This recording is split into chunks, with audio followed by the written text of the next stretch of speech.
Quel changement radical pour Joseph. L'Hébreu qui a été vendu en Égypte, en esclavage, qui a été mis en prison, et voilà que il se trouve face à Pharaon. Pharaon lui fait confiance.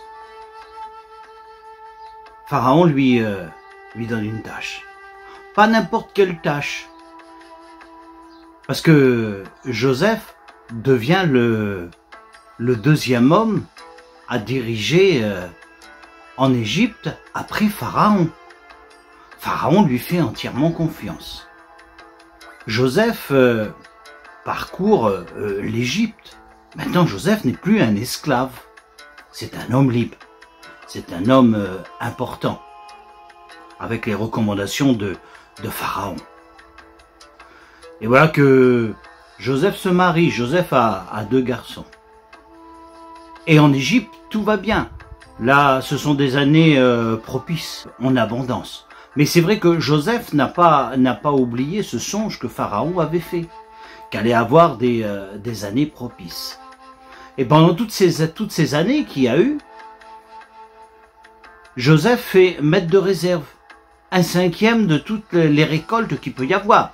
Donc tous les greniers, tous les endroits où on peut stocker, tout est plein. D'ailleurs, on n'arrive même plus à compter combien ils ont mis de côté. Et cette abondance, elle dure 7 ans.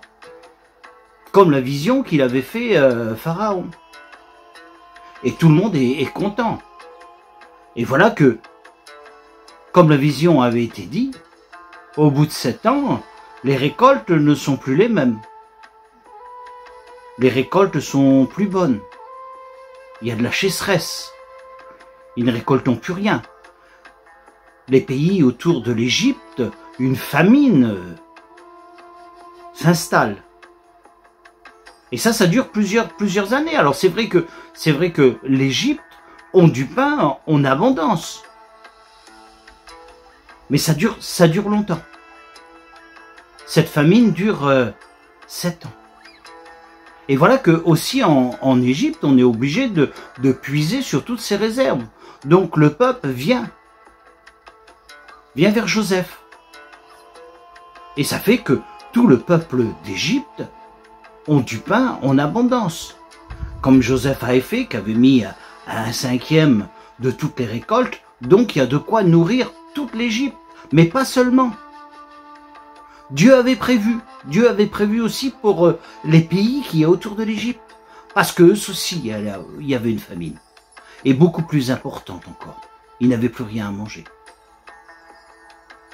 Et voilà qu'aussi ces pays apprennent qu'en Égypte, il y a eu des réserves qui ont été faites en abondance. Donc tous ces pays commencent à vouloir se diriger vers l'Égypte. Quel changement de vie pour Joseph. Cet homme qui a été vendu en tant qu'esclave, il devient le deuxième homme le plus puissant d'Égypte après Pharaon. Si tu veux retrouver cette histoire, tu peux la retrouver dans la Genèse 41. Et je te dis, bonne lecture.